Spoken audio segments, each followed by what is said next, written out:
चाहे आप एक कंसिस्टेंट व्यूअर हो चैनल के और सब्सक्राइबर हो, या अगर आप मेरी वीडियो पहली बार भी देख रहे हो, तो जस्ट सेटिंग इन कॉन्टेक्स्ट कि I have been a critic of the Indian Super League in some angles, right? Whether it is कि हमको आज तक सुनील छेत्री का रिप्लेसमेंट नहीं मिला, whether it is grass roots में आईएसएल क्लब्स की development, and even at the same time how ISL clubs are burning money every single year, right? And लोग ना इतना बोलते हैं यार आईएसएल ने ये भी तो किया है, तो हमेशा ये करता रहता है। The point is I have always wanted to put out कि there are areas in which ISL can improve. पर इसका ये मतलब नहीं है यार कि आईएसएल ने कंप्लीटली इंडियन फुटबॉल को रेवोल्यूशनाइज किया है, राइट? ये नहीं है कि मैं एक ही साइड ऑफ द स्टोरी नहीं बोलना चाहता। I want to be neutral in the way कि यार हाँ, अगर बुरी चीजें हैं तो अच्छी चीजें भी हैं। एंड आज के एपिसोड में यार हम यही डिस्कस करेंगे कि how has ISL improved Indian football, क्या क्या चीजें आई हैं, एंड क्यों मुझे लगता है कि in some aspects yes ISL has pushed Indian football down, but in some aspects ISL has completely revolutionised Indian football. And आज हम उन 5 मेन रीजन जो और 5 मेन एरियाज जहां पे मुझे लगता है जहां पे आईएसएल ने इंडियन फुटबॉल को कंप्लीटली बदल दिया। तो चलो वीडियो स्टार्ट करते हैं। And the first reason and the first area जहां पे मुझे लगता है आईएसएल ने कंप्लीटली इंडियन फुटबॉल को चेंज कर दिया है is one the infrastructural development. यार बिकॉज आई लीग होता था या जब नेशनल फुटबॉल लीग होती थी, इतनी ब्रॉडकास्ट अच्छे लेवल का नहीं होता था, right? And broadcasting was never the strong suit of Indian football. तो ग्राउंड्स देखो या क्लब्स की फैसिलिटीज देखो या जस्ट ट्रेनिंग फैसिलिटीज देखो, हमारे पास बहुत पुअर थी, राइट? मैं अभी नहीं कह रहा हम अभी भी इंटरनेशनल स्टैंडर्ड्स हैं, but overall in terms of just हमारा जो इंफ्रास्ट्रक्चर है around football, weather it is stadium, weather it is training facilities, weather it is just corporates के आने से जो पैसा आया है, and how has it resulted in overall betterment of the infrastructure of Indian football, I think is one of the biggest जो तोहफा हमको इंडियन सुपर लीग ने इंडियन फुटबॉल को दिया है। अगर आपको ना एब्सोल्युटली नंबर्स वाइज बात करनी है ना, जब से आईएसएल शुरू हुआ है almost 1000 crore rupees has been spent on building new stadiums या स्टेडियम्स की रेनोवेशंस में। And again source is Indian Super League, but again अगर इसके आसपास भी अमाउंट गया है विच मीन्स इंफ्रास्ट्रक्चरल डेवलपमेंट हुई है, वेदर वो डिस्ट्रिक्ट लेवल पे अकेडमी लेवल पे डेवलपमेंट है, जब आईएसएल के क्लब्स अकेडमी लेवल पे अच्छे ग्राउंड्स प्रोवाइड कर रहे हैं, अच्छी ट्रेनिंग फैसिलिटीज प्रोवाइड कर रहे हैं, which will ultimately in the long run give platforms, give good training facilities, give international level exposure to a lot of these Indian youngsters and Indian footballers as well.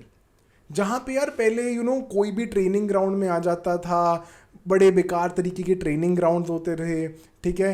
Grass की quality बहुत poor, stands बड़े गंदे होते थे, आपके team के dugout बड़े गंदे होते थे। आई थिंक एक बड़ी अच्छी चीज़ हुई है इज़ इंडियन सुपर लीग के आने से इस जो पूरा इंफ्रास्ट्रक्चर है ना बड़ा स्ट्रॉन्ग हुआ है। And I think Indian football की लॉन्ग टर्म डेवलपमेंट के लिए ना जो बेस इंफ्रास्ट्रक्चर है वो बड़ा ज़रूरी है। येस ये शायद लिमिटेड है टू द रीजन्स जहाँ पे आईएसएल क्लब्स हैं या फिर उनकी मेन अकेडमीज़ हैं, एंड 90% ऑफ द देश अभी भी कवर्ड नहीं है, but again just with these अगर वो उन एरियाज़ पे भी देखें, स्पेशली जो फुटबॉल डोमिनेटिंग एरियाज़ पे हैं जहाँ पे हमारे बहुत सारे क्लब्स बने हुए हैं या बहुत सारे क्लब्स जहाँ पे बेस्ड हैं, I think credit must go to the FSDL, the AFF and the ISL clubs कि इंफ्रास्ट्रक्चरली इंडियन फुटबॉल में अच्छा खासा चेंज आया है। 14 या 13 नए स्टेडियम्स बने हैं since 2014।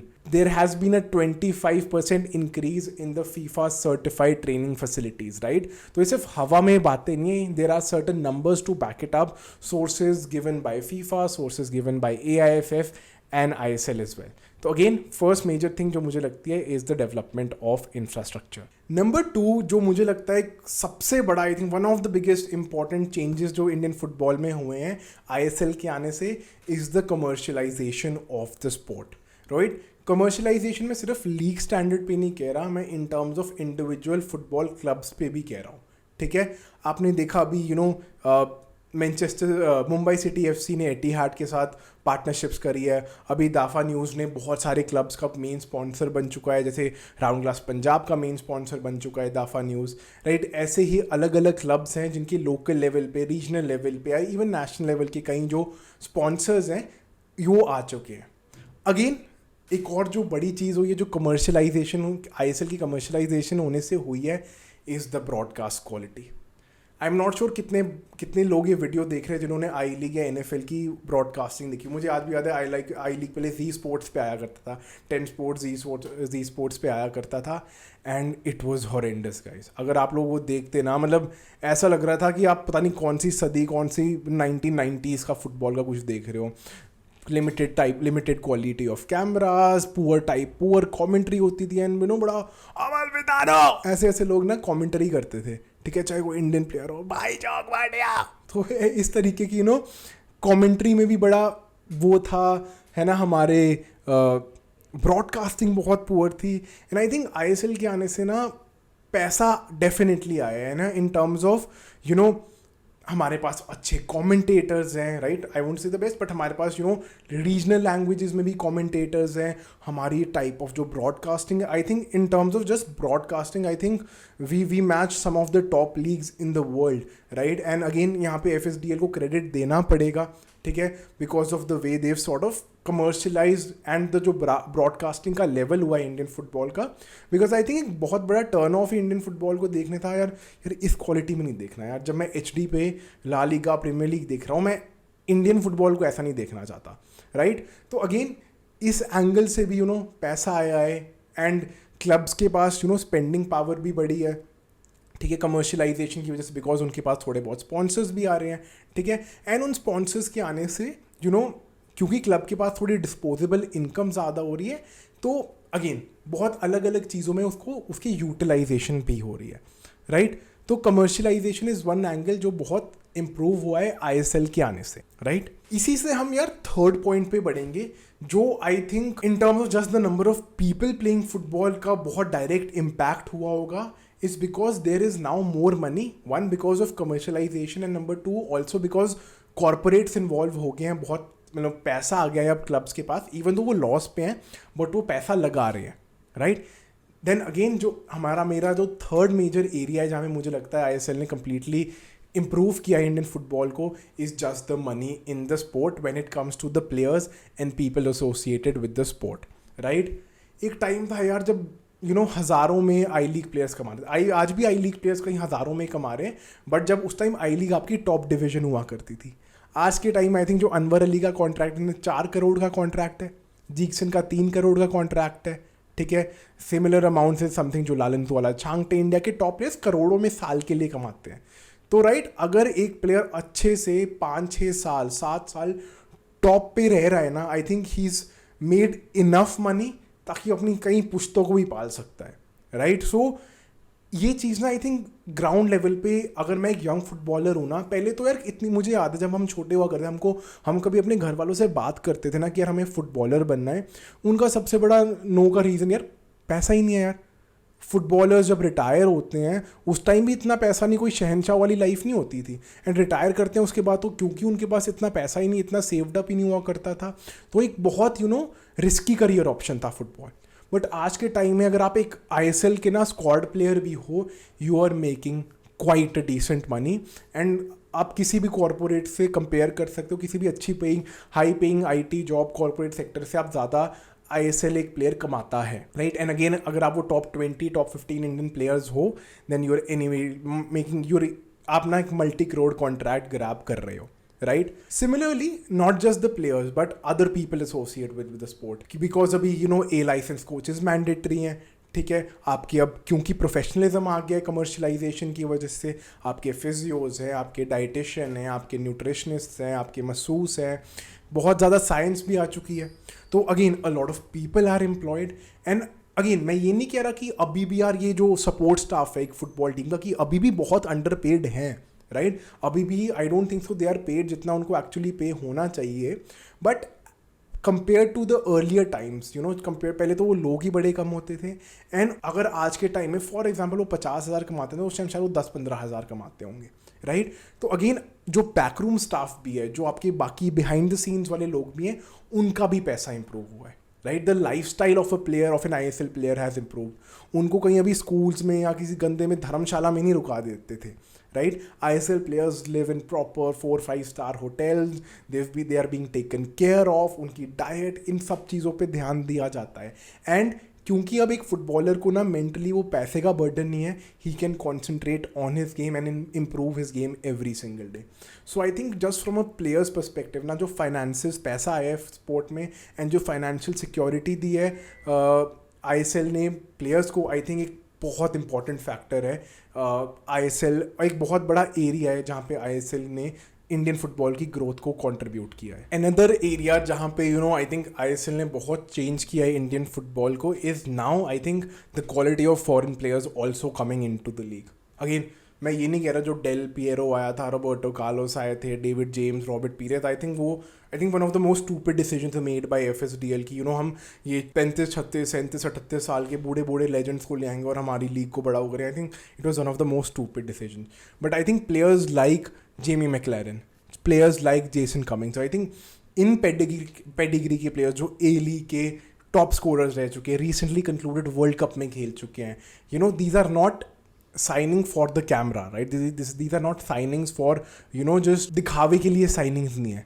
These are some top level footballers. A League is one of the best leagues in Asia, right? तो उसके टॉप स्कोरर को आप साइन कर रहे हो, I think it's a big fucking deal. And again जब वो प्लेयर्स, इंडियन यंगस्टर्स खेलते हैं दिमी के साथ, दियामांटा कॉस्ट के साथ, एड्रियन लूना के साथ, जेमी मैक्लेरन, जेसन कमिंग्स के साथ, राइट, ग्रेग स्टुअर्ट के साथ, तो आई थिंक ऑब्वियसली उनकी गेम की understanding, because these guys have had certain exposure, have played in certain systems, have played in a different type of environment. तो आई think बहुत beneficial है, not just for Indian internationals, but जो एक young बच्चा है ना, जो ग्रो कर रहा है, एक छोटा सा 17-18 साल का बच्चा है, आई थिंक उसके लिए एक बहुत अच्छा लर्निंग कर्व है, learning from these type of player जो टेक्निकली ज़्यादा गिफ्टेड हैं, जिन्होंने फुटबॉल जल्दी खेलना शुरू किया है, जिन्होंने who've played against the likes of Lionel Messi's, right? Someone like Jamie McLaren, वो ऑस्ट्रेलिया की वर्ल्ड कप टीम में था, तो उसने हाईएस्ट लेवल ऑफ फुटबॉल देखा है. तो जो यंगस्टर्स लाइक सामाद या अनवर अली यार, उन लोगों को कितना गाइड कर सकता है, अनिरुद्ध थापा, बाकी जो रघुवंशी जैसे लोग आ रहे हैं टीम्स में, ठीक है. तो I think just Indian players working with actual quality players who are not in the twilight of their careers, who are still 30, 31, 29, 28, right? And those are some quality players. I genuinely think players like Adrian Luna, Petratos, Jamie McLaren, genuinely good players, right? जिनसे बहुत कुछ सीखने में मिलता है. तो I think एक बहुत बड़ा ISL, especially in the recent years, with corporates coming in with big money to spend, right? तो अच्छे प्लेयर्स आ रहे हैं इंडियन फुटबॉल में. And again I think recently Jamie Maclaren has been the biggest example, and I think बहुत बड़ी signing है Indian football के लिए. एंड लास्टली आई थिंक जो बहुत ज़रूरी चीज़ है एंड जो इंडियन फुटबॉल की ग्रोथ की सस्टेनेबल ग्रोथ के लिए बड़ा इंपॉर्टेंट है, is fan and community engagement. Indian football fans की ना कोई कमी नहीं है. आई थिंक पता नहीं, मैं राज शमानी का पॉडकास्ट है, वहाँ कह रहे थे कि ICC cricket world cup final से ज़्यादा वर्ल्ड कप फाइनल की व्यूअरशिप थी इंडिया में, राइट? सो इंडिया में आप सोच रहे हो फुटबॉल फैंस की कमी नहीं है, इंडियन फुटबॉल फैंस की कमी है, राइट? एंड इसका एक बहुत बड़ा वजह था, कोई क्लब लेवल पे कोई एंगेजमेंट नहीं थी, right? I think from the old Kolkata clubs या जो पुराने आई लीग क्लब्स थे, उनके अलावा वो भी बहुत पुअर लेवल पे करते थे. But now because social media आ गया है, सोशल मीडिया एक्टिविटी बहुत बढ़ रही है, I think fan engagement has become a great part, right? अभी I think Indian Super League की जो फैंटेसी है, ISL is trying to promote that a lot as well, right? Again fantasy से लोग बड़े इन्वॉल्व रहते हैं, देखते हैं कि मुझे इन्वॉल्व रहना है, मुझे ये गिफ्ट मिलेगा, मुझे ये लड़कों को तो थ्रिल मिलता है कि मैं रैंक में बहुत ऊपर हूँ, ठीक है? तो क्लब्स फैन पार्क्स बना रहे हैं, क्लब्स कम्युनिटी एंगेजमेंट कर रहे हैं. ट्रॉफी मैं मोहम्मडन की और मोहन बगान की ट्रॉफी सेलिब्रेशंस में था, मैंने वहाँ पे एक्चुअली लाइव देखा है कि लोग कैसे एंगेज हैं. एंड अगर if you do your media right, if you do your community engagement right, कितना ज़्यादा डायरेक्टली इम्पैक्ट क्लब को होता है. एंड आप समझो ये क्लब के लिए कितना बड़ा फाइनेंशियल विन है, बिकॉज उनकी टिकट्स बिकेंगी, उनकी मर्च खरीदी जाएगी, लोग मैच देखने आएंगे तो स्पॉन्सरशिप्स बढ़ेगी. तो फैन एंगेजमेंट ना इतना बड़ा पार्ट है, बिकॉज अगेन एक फुटबॉल फैन इन इंडिया को एक इंडियन फुटबॉल का फ़ैन कन्वर्ट करने में इसका बहुत बड़ा रोल होगा. एंड अगर इंडियन फुटबॉल को ग्रो करना है ना, उस फुटबॉल फैन इन इंडिया को इंडियन फुटबॉल फैन बनना बहुत ज़रूरी है. एंड ये चीज़ ना क्लब लेवल पे होना भी बहुत ज़रूरी है. ISL अपने एंड पे नेशनल लेवल पे कर सकता है, बट जब तक क्लब लेवल पे वो एंगेजमेंट नहीं होगी, which I think still can be improved by a lot of clubs, I think तब तक बहुत स्कोप है इम्प्रूवमेंट का वहाँ पे, राइट? तो मुझे ये थोड़ा एरिया लगता है क्लब जहाँ पे इंप्रूव कर सकते, but I genuinely think it has increase a lot, people are reacting, I think Kerala blasters are one of the best examples of keeping their fans engage. उनका फैन बेस कितना strong है, their fan base just travels with them every single place, and the Kolkata clubs obviously, right? तो ये सारे मुझे लगा था कि I think are some of the key areas जहाँ पे ISL ने इंडियन फुटबॉल को इम्प्रूव करा है, and I think which will go a long way in making Indian football grow. And yes with all the flaws, बहुत flaws है Indian football में, बहुत फ्लॉज है यार इंडियन सुपर लीग में, but it does not mean कि Indian Super league ने इंडियन फुटबॉल के लिए अच्छा नहीं किया है, राइट? सो अगेन, अगर आपको इसकी दूसरी साइड देखनी है, the other side of this conversation की ISL, AFF और ISL ने इंडियन फुटबॉल में क्या प्रॉब्लम्स क्रिएट करी हैं, आई थिंक मेरा recent podcast with mister Ranjit Bajaj, जहाँ पे हाउ हैज़ ISL और AIFF डिस्ट्रॉयड आई लीग, और क्या क्या प्रॉब्लम्स हैं, मैंने उसके ऊपर एक वीडियो, उसकी बहुत अच्छी डिस्कशन है रंजीत बजाज के साथ. So do watch that video as well. I think you will get दोनों साइड की अंडरस्टैंडिंग की अच्छा क्या है इंडियन सुपर लीग में इस वीडियो के साथ, एंड क्या प्रॉब्लम्स है इंडियन फुटबॉल में, AIFF में, और AIFF FSDL की डील में क्या प्रॉब्लम्स है, जो मुझे लगता है एक सॉर्ट ऑफ प्रॉब्लम है इंडियन फुटबॉल के साथ, right? So thank you so much for tuning in. Subscribe to football unplugged, like, share and comment जो भी आपको लगता है, suggest whatever video you want me to make, and again thank you so much for your continuous support. Have a great day ahead.